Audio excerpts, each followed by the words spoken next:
할렐루야, 참 좋은 아침입니다. 네, 오늘 저는 여러분들과 시편 51편 10절의 말씀을 함께 읽어보도록 하겠습니다. 저는 오늘 이 말씀을 가지고 크리스천임을 증명하는 삶의 태도 세 번째, 정직에 관해서 함께 이야기를 해보려고 합니다. 여러분, 세상에는 꽤 많은 것들이 우리가 지금 여러분들이 하고 또 세상을 영위할 수 있도록 하는 많은 것들이 배워야 할 수 있습니다. 말을 한다거나 글을 읽고 쓰는 영역인 지식적인 부분들도 저희가 부모님이나 선생님들을 통해서 배워야 하지만, 밥을 먹는 일, 바르게 옷을 입거나 뭐 씻고 뭐 양치하는 이런 기본적인 생활을 위한 것도요, 우리가 다 배워서 합니다.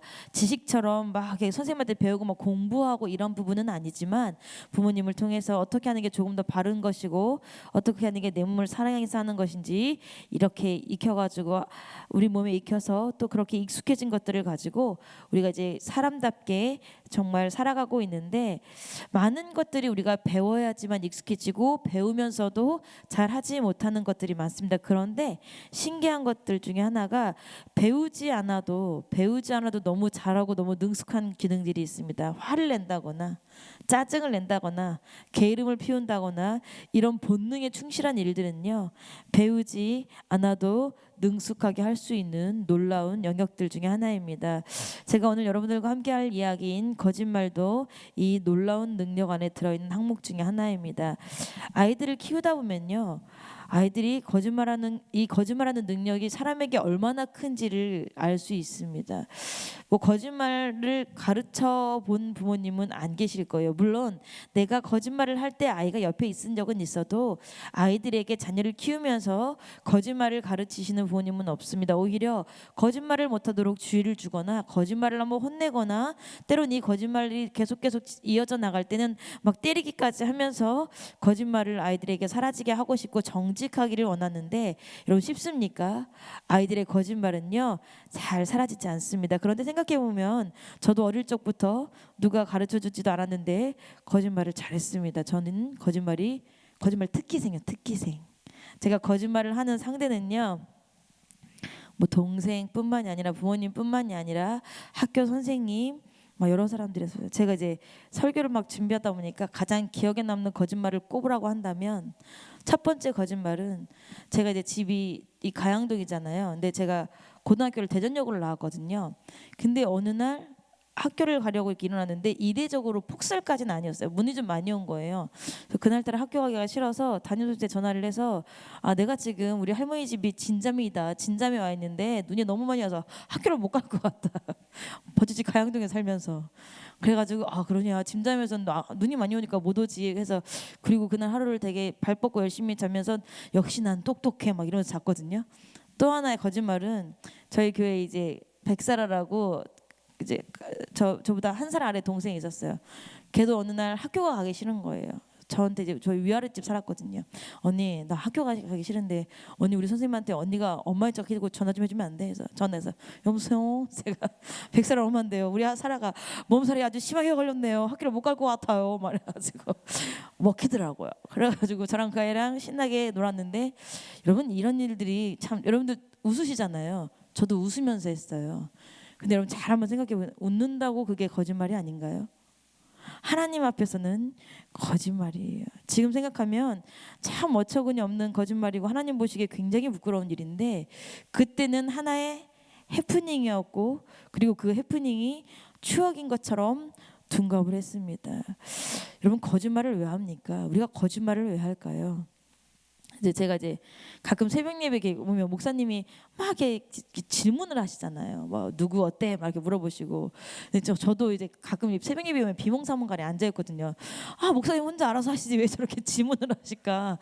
부담스러워 죽겠네 막 이랬는데, 여러분들 얼굴을 보면 질문을 할 수밖에 없네요. 왜 우리가 거짓말을 할까요? 왜? 뭐 여러 가지 뭐 혼나기 싫어서요, 뭐 어쩌고저쩌고 여러 가지 이유를 들겠지만, 여러분 거짓말을 하는 가장 근본적인 목적은요, 거짓말은 내가 원하는 것을 손쉽게 얻을 수 있는 방법입니다. 모든 것들이요, 세상의 모든 것들이 정직하면 뭐해요? 내가 손해를 봐요. 무언가에 대한 잘못도 정직하면 앞한테 더 맞아요. 거짓말을 하면 그래도 운이 좋거나 내 거짓말이 너무 뛰어나면 그 혼나는 것을 피할 수 있어요. 여러분, 사람이 거짓말을 하는 것은 첫 번째로 내가 원하는 것을 손쉽게 얻고 나에게 해가 당하지 않기 위해서 하는 것인데, 이것은 어떠한 마음에서 비롯된 것이냐면요, 내가 거짓말을 해서 상대방에게 입힐 손해와 내가 거짓말을 해서 상대방을 속이는 것보다 더 먼저 무엇을 사랑하기 때문이에요? 나 자신을 사랑하기 때문입니다. 이런 거짓말의 반대말은 정직입니다. 여러분, 정직은 그리스도인의 무기이고 그리스도인을 증명하는 삶의 태도입니다. 성경을 보니까 정직이 많이 나오는데, 마음에 뭐 거짓이나 꾸밈이 없이 바르고 고든 뭐 이런 뜻인데, 정직은 성경에서는 좌우로 치우치지 않는 마음을 가르칠 때 정직이라고 해요. 거짓이나 이익이나 세상과 타협하지 않는 마음을 정직이라고 하나님은 말씀을 하십니다.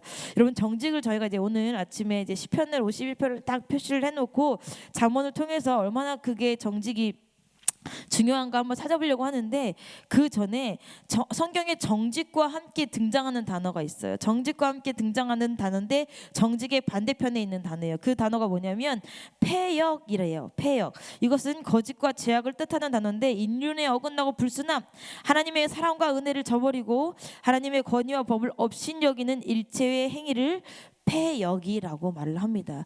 그러면 거짓과 패역이 이렇게 계속 서로 이렇게 쌍둥이처럼 교차해서 나오는데, 한번 찾아보겠습니다. 여러분, 우리가 성경을 읽다 보면요, 정직은요 단순히 선하고 거룩하게 사는 것 이상의 무게가 있는 삶의 태도입니다. 여러분, 먼저 잠언 14장 2절을 함께 보도록 하겠습니다. 잠언 14장 2절입니다. 우리가 펴놓고 있는 시편 바로 앞에 있지요. 뒤로 조금만 넘어가시면 찾을 수 있는데, 14장 찾으셨나요? 14장 2절의 말씀을 함께 읽겠습니다. 준비 시작. 정직하게 행하는 자는 여호와를 경경하여도 패역하게 행하는 자는 여호와를 경멸히 여기느니라. 아멘. 정직하게 행하는 자는 여호와를 경외한대요. 패역하게 행하는 자는, 거짓말을 하는 자는 여호와를 경멸히 여기는 거래요. 여러분, 우리가 작정하고 거짓말을 하는 경우는 별로 없어요. 여러분들 가운데 직업이 사기꾼인 분들은 안 계시잖아요. 내가 작정하고 누군가를 속여서 나의 이득을 보리라고 거짓말하는 경우는 별로 없어요. 그러나 저처럼 가벼운 마음으로 순간의 게으름 때문에 누군가한테 혼나고 모욕감을 모면하기 위해서 어쩔 수 없이 하는 말, 창피하기 싫어서 여러 가지 이유로 하는 작은 거짓말, 조금 찜찜하게 하지만 가볍게 넘기는 이런 작은 거짓말들이 있을 수가 있어요. 그런데 여러분, 잠언의 말씀을 보세요. 큰 거짓말만 하나님을 경외하지 않는 건가요? 작은 거짓말은 거짓말이 아닌가요? 작은 거짓말도 절대 가볍게 넘길 수 있지 않고요, 작은 정직도 가볍게 버릴 수 있지 않습니다. 왜 그렇습니까? 정직이라는 그 하나의 성품이 여호와를 어떻게 대하는지 보여주는 삶의 태도이기 때문입니다. 여러분, 성경에 보니까요, 정직은 여호와를 뭐하는 삶이래요?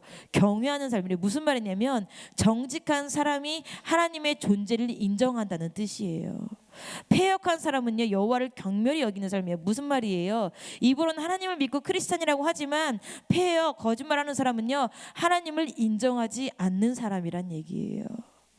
자녀들에게 우리가 정직을 가르칠 때, 야, 너가 하는 그 한마디 말이 네가 하나님을 인정하는 사람인지 네가 하나님을 무시하고 하나님을 인정하지 않는 사람인지 결정되기 때문에 우리가 작은 거짓말도 하면 된다, 안 된다? 안 된다. 하나님이 단순히 싫어하셔, 이것은 죄야가 아니라, 물론 하나님이 싫어하시고 하나님이 징계하시는 죄도 맞지만 그 이전에 앞서 하나님의 존재 여부를 놓고 우리가 가늠할 수 있는 게 우리 삶의 정직이라는 부분이라는 거예요. 여러분, 우리가 작은 거짓말도 하면 안 돼요. 우리의 이익을 위해서, 우리가 정말 혼날까봐, 우리가 다른 사람한테 욕먹을까봐, 내 얼굴이 뜨끈뜨끈할까봐 작은 거짓말을 할 때 우리가 그 순간만큼은 하나님을 뭐 하는 거예요? 무시하고 살아계신 하나님의 존재를 인정하지 않는 것입니다. 언젠가 목사님께서 말씀하신 적이 있어요. 강대상 위에서 본인이 말씀을 전하시고 설교를 하실 때 조금 더 드라마틱한 구성을 위해서 과장에서 말하는 것이 과장에서 말씀하신 적이 있는데, 그것도 하나님 앞에서는 거짓말이구나. 야, 네가 어떻게 강대상에서 말씀을 전하면서 거짓말을 할 수 있냐. 그 말을 하실 때 제가 굉장히 공감하고 굉장히 뜨끔했어요. 하나님을 인정하고 하나님을 선포해야 되는 이 강대상의 자리에서조차 하나님을 경멸해버리는 일을 저도 종종 하기도 합니다. 설교 때뿐만이 아닙니다. 일상적인 대화에서도 우리가 무언가를 좀 재밌게 하기 위해서, 제가 좀 잘하는 편인데 우리가 뭐라고 합니까? 요새 애들이 MSG를 친다고 하잖아요. 조미료를 가미한다고 하잖아요. 왜? 얘기를 좀 재밌게 하기 위해서. 근데 그 재밌게 하기 위한 것도 물론 조금 더 풍성하게 하기 위한 말재주라고 볼 수도 있지만, 그게 어느 정도의 선을 넘어가면 하나님 앞에서는 뭐가 되는 거예요? 거짓이 되는 거예요. 조금 재밌게 하기 위해서 조금씩 하다 보니까 이런 부분이 점점 커져요. 그러다 보니까 거짓말이라는 것도 인식하지 못해요. 처음부터 정직하지 않으려고 작정했던 것은 아닌데 정직한 일에서 멀어졌어요. 이러한 일들이 하나님을 경외 인정하는 일이 아니라 하나님을 경멸하는 일이라는 것을 여러분 무겁게 기억하시기 바랍니다. 잠언 11장 3절로 한번 넘어가 보시겠습니다. 잠언 11장 3절입니다.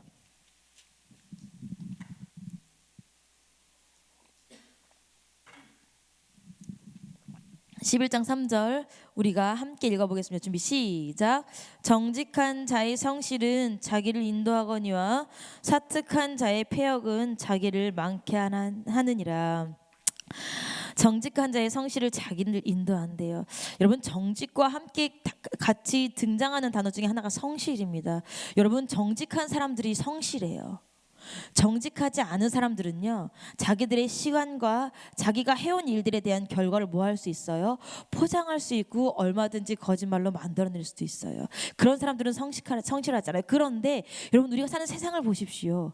성실하고 정직한 사람이 성공합니까? 아니요. 조금 꾀를 낼 줄도 알고 조금 자기 스스로를 포장할 줄도 아는 사람이 성공한다고 합니다. 그런데 오늘 말씀을 보니까요, 좀 미련해 보이더라도 정직한 자의 성실은요, 자기를 뭐 한대요? 인도한대요. 그런데 사특한 자의 패역, 꾀가 많고 조금 영특하고 조금 머리를 쓰는 사람들의 그런 거짓은요, 결국 지금 순간 반짝 화려해 보이지만 자기를 뭐하게 한대요? 망하게 한대요. 직장 생활을 하시는 여러분들, 어떻게 보면 야, 요새 사람들 다 이렇게 일해. 누가 그렇게 하니? 누가 그렇게 시간 하나 꼼꼼하게 따지고 누가 그렇게 작은 돈 하나 따지니? 요새는 다 이렇게 해. 그리고 이렇게 일해야 윗선에서도 불편하지 않아.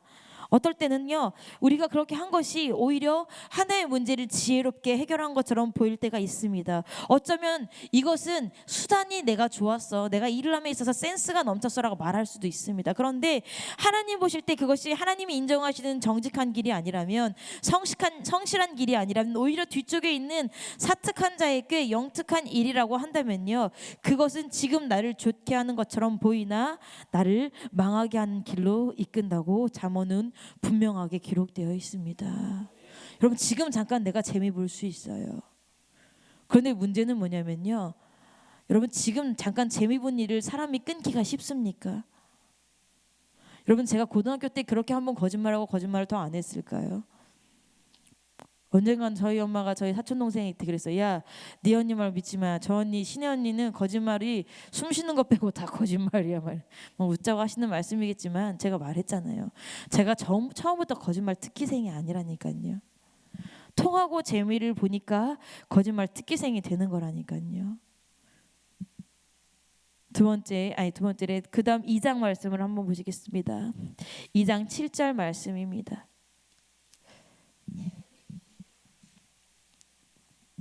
2장 7절의 말씀입니다. 우리가 함께 또 읽어보겠습니다. 준비 시작. 그는 정직한 자를 위하여 완전한 지혜를 예비하시며 행실이 온전한 자에게 방패가 되시나니. 정직한 자를 위해서 지혜를 예비하시는데 그 지혜가 어떠한 지혜냐면요, 완전한 지혜래요. 완전한 지혜는 무엇입니까? 절대 실패할 수 없는 지혜입니다. 그런데 우리는 하나님의 완전한 지혜를 불러오는 정직보다요, 지금 편하게 생각할 수 있는 방법이 좋습니다. 거짓말에 패역에 익숙한 우리라 어떤 부분에 어떻게 거짓말을 하는지도 모르게 거짓말을 합니다. 여러분, 시간에 정직하지 못하는 사람은요, 내가 시간에 어떻게 이렇게 자꾸 늦으면서도 내가 그 시간을 왜 늦었는지 거짓말로 일관합니다. 직장에서도 시간을 때우는 사람들은요, 직장에서도 시간에 대해 거짓말을 합니다. 변명을 하고 거짓말을 늘어놓습니다. 그리고 돈에 정직하지 못한 사람이 있습니다. 그리고 자녀의 일, 내 자녀가 그 정도까지 까면 아닌데 자녀를 포장하기 위해 거짓말하는 사람들이 있습니다. 그리고 자신의 경험과 자신의 일에 관해서도 거짓말을 합니다. 여러분 삶을 살펴보시면 우리가 얼마나 많은 부분에 정직하지 못하고 굳이 하지도 않아도 될 말을 해서 나를 돋보이게 하던가 나의 과오를 덮던가 나를 포장하는지 여러분 한번 생각해 보시기 바랍니다. 여러분 우리가 창피한 부분을 가리기 위해 사람들 앞에 망신당하지 않기 위해 습관적으로 한 거짓말이요. 어느샌가 타당하고 합리적인 우리의 이유가 되었고요. 우리도 그렇게 믿게 되었습니다. 여러분 탤런트 신은경이라는 여자 배우를 아십니까? 굉장히 옛날 배우긴 한데요. 그 신은경이라는 여자 배우가 요새 나옵니까? 나오지 않지요. 물론 저도 그 사람의 개인적인 삶을 모르지만 듣는 이야기로는 그 이제 여배우가 치료를 받고 있다, 상담을 받고 있다 합니다. 그 여자가 이제 한동안 뉴스에 나오고 할 때 그 여자가 막 뉴스에 나와서 여러분들 잘 모르실 거예요. 잘 모르실 건데 여자가 막 뉴스에 나올 때 그 여자를 따라다니던 이제 정신병적인 단어가 하나 있었어요. 리플리 증후군. 혹시 들어보셨나요? 리플리 증후군? 들어보신 적이 없으시죠? 요즘에 새로 생긴 정신병약 중에 하나인데 그게 뭐냐면요. 자기가 한 거짓말이 사실이라고 믿는 사람들인 거예요. 그러니까 거짓말을 계속 하다 보니까 그 거짓말이 어느새 자기는 뭘로 인식이 된 거예요? 사실로 인식이 된 거예요. 근데 의외로 이런 일이 굉장히 많이 일어난다고 합니다. 특별히 학력을 위주하는 사람들이 있죠. 학력을 위주하는 사람, 자존감. 내가 그 학교를 가다가 계속해서 실패해요. 어떤 사람이 서울대를 가기 위해서 시험을 봤는데 시험을 보고 막 재수 삼수를 했는데 쭉쭉쭉 실패를 했어요. 그래서 결국 오수를 했는데도 서울대를 못 갔어요. 그러다 보니까 이거에 대한 그런 반심리적인 작용으로 정신병적 질환으로 리플리 증후군에 걸렸는데 자기가 서울대도 붙고 서울에 무슨 데도 미국에 무슨 데도 붙고 무슨 데도 붙었는데 근데 그 중에서 자기가 지금 학교를 선택하는 중이라고 넘어서서 자기가 그 학교를 졸업해서 지금 뭐 그 미국 학교들 중에 대학원 여러분들 리플리 증후군이라고 인터넷 검색 한번 해보세요. 굉장히 많은 사람들이 걸려 있는 병 중에 하나입니다. 왜요? 사회 가운데서 뭐 하고 싶지 않으니까, 실패한 삶을 살고 싶지 않으니까, 그리고 내가 뭐 하고 싶지 않으니까 나의 실수를 인정하고 싶지 않으니까. 그런 거짓말을 하나 하다 보니까 거짓말이 또 하나의 거짓말을 낳고 거짓말이 또 하나의 거짓말을 낳습니다.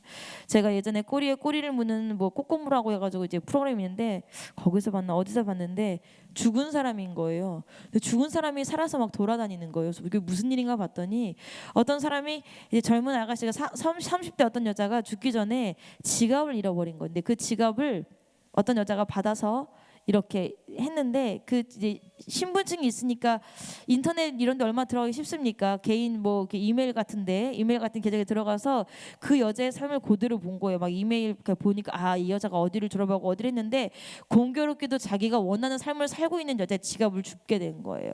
그래서 자기가 그 여자인 척 한번 해봤는데 아무도 자기가 그 여자인 척 하는 걸 모르더라고. 왜? 이미 그 여자가 죽었으니까.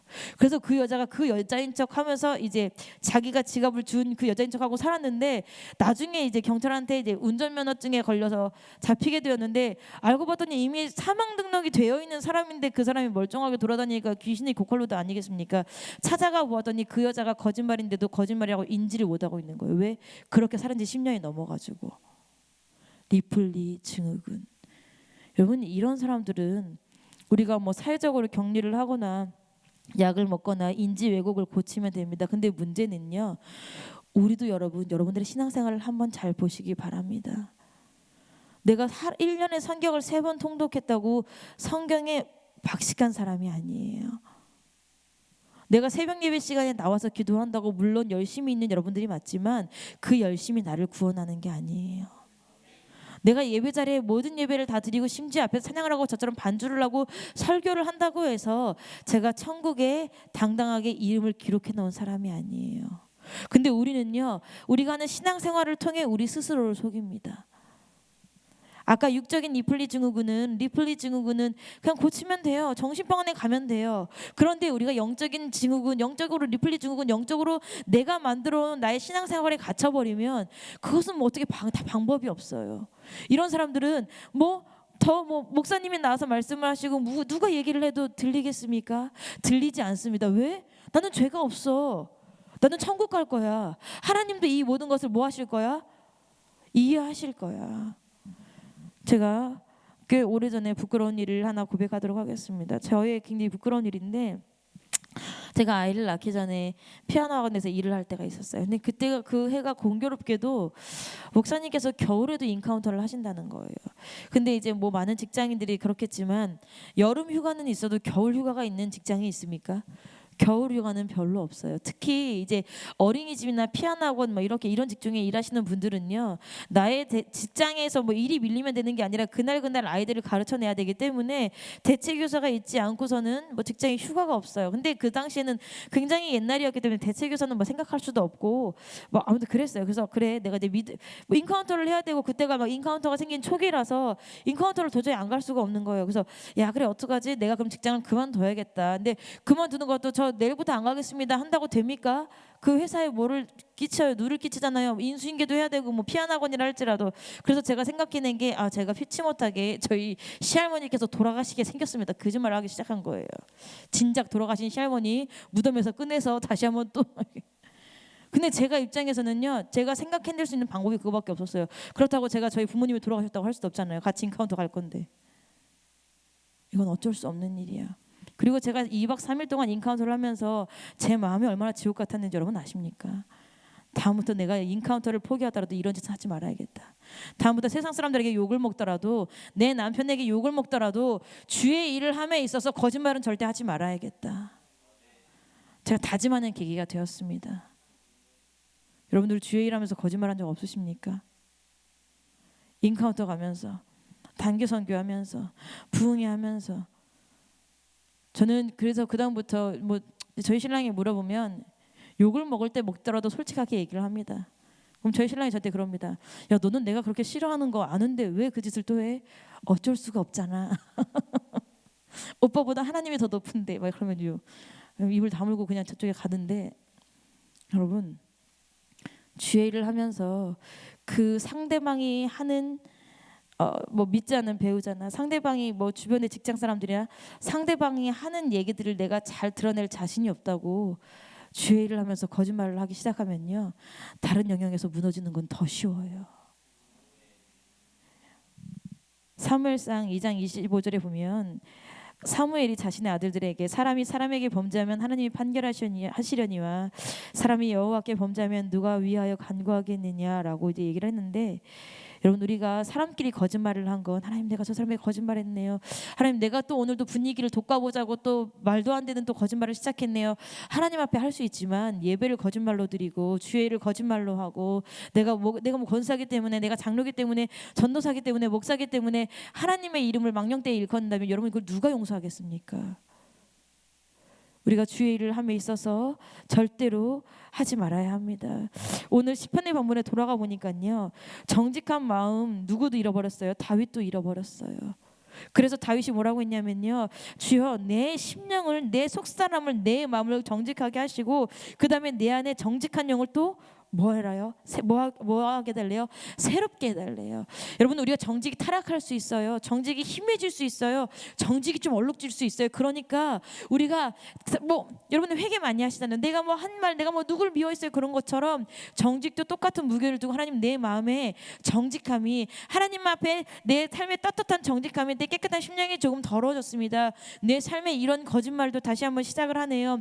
하나님 용서하여 주시고 나의 정직한 마음을 깨끗하게 하여 주시옵소서. 여러분 제가 성경을 읽다가 요한계시록 말씀에 제가 되게 당황한 적이 있어요. 제가 읽어드릴게요. 요한계시록 22장 15절에 보면요, 개들과 술객들과 행음자들과 살인자들과 우상 숭배자들과 및 거짓말을 좋아하며 그 뒤에 지어내는 자마다 성 밖에 있으리라. 거짓말뿐만이 아니라 거짓말을 좋아하고 지어낸다. 무엇을 지어낸다는 거예요?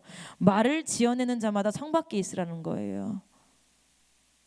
여러분 우리가 웃자고 하는 그 한마디, 제가 처음에도 말씀드렸듯이 하나님을 경멸하는 짓을, 하나님을 능멸하는 짓을 하지 마시기 바랍니다.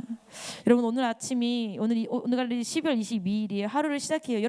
여러분들도 자녀들에게 다 좋은 거 주시고 싶고 여러분들도 좋은 거 누리고 싶잖아요. 성경에 보니까 우리가 좋은 것을 누리는 방법이 기록되어 있어요. 그 비법이 기록되어 있어요. 여러분 시편 84편 11절 말씀 우리가 함께 읽어보고 말씀을 정리하려고 합니다. 시편 84편 11절 말씀입니다. 시편 84편 11절 찾으셨으면 함께 읽어보겠습니다. 시작. 여호와 하나님은 해요 방패시라. 여호와께서 은혜와 영화를 주시며 정직히 행하는 자에게 좋은 것을 아끼지 아니하실 것임이니이다. 아멘. 어떤 자들에게 좋은 것을 주신대요? 정직한 자들에게. 정직한 자들에게 하나님이 좋은 것을요 아끼지도 아니하신대요. 여러분들의 머리의 지혜로, 여러분들의 사특한 꾀로 여러분들 스스로 좋은 것을 만들지 마시고요. 좀 소처럼 보이고 좀 미련해 보여도 정직하게 행하셔서 하나님께서 여러분들을 위해서 준비하신 좋은 것을요 아낌없이 다 누리시는 오늘 여러분의 하루가 되시길 바랍니다. 여러분 살아보면요 정직한 거 생각보다 어때요? 어려워요. 정직한 거 생각보다 창피한 일 많이 당해야 돼요. 정직한 거 생각보다 부끄럽고요. 때로는 기분 나쁜 일도 당해야 돼요. 그렇지만 그런 일은 다 누가 보고 계신데요? 하나님이 보고 계신데요. 그리고 그 정직한 자에게요 좋은 것을 아낌없이 채우신대요. 두렵겠지만 이 시간 기도하시면서 정직하지 못했던 것들 회개하시고 하나님 내가 정직을 행하는데도 용기가 필요해요. 그리고 내 마음이 먼저 정직해지고 내 심령이 깨끗해져야 정직할 수 있으니 하나님 이 시간에 내 마음과 내 심령 다시 한번 깨끗하게 해주시고 하나님 오늘 하루 정직한 것을 통해서 하나님이 나에게 어떻게 좋은 것으로 채우시는지 경험하는 하루가 되게 해주세요. 기도하신다면 하나님 반드시 의로운 오른손으로 여러분들을 붙드시고 정직한 자로 되기로 결단한 여러분들의 오늘 하루의 삶을 지키시라고 믿습니다. 그리고 그렇게 축복합니다. 이 시간 제가 잠깐 기도하겠습니다. 우리 이 시간 주여 세 분 부르짖고 기도하실 때에 거짓말을 하는 것이 있다면 자꾸 거짓말하게 되는 영역들이 있다면 그것을 놓고 주님 앞에 회개하시고 새로운 심령과 정직한 심령으로 오늘 하루를 살아가게 해달라는 힘을 허락해달라고 기도하시고 그 다음에 담임 목사님의 아프리카 사역을 위해서 그리고 고창 기도회를 위해서 그리고 돌아오셔서 해야 될 모든 사역과 그것을 또 도우시는 사모님과 교회 많은 일꾼들을 위해서 기도해 주시고 그리고 26일 날 열리는 우리 새생명 전도 축제와 25일 날 열리는 MK 친구 초청 잔치 그리고 매일 전도하는 우리 전도대원들 그리고 이 나라와 이 민족을 위해서 그리고 설림교회 다음 세대를 위해서 그리고 여러분들의 기도 제목을 위해서 우리 이 시간 주여 세 번 부르짖고 뜨겁게 기도하시겠습니다. 주여 주여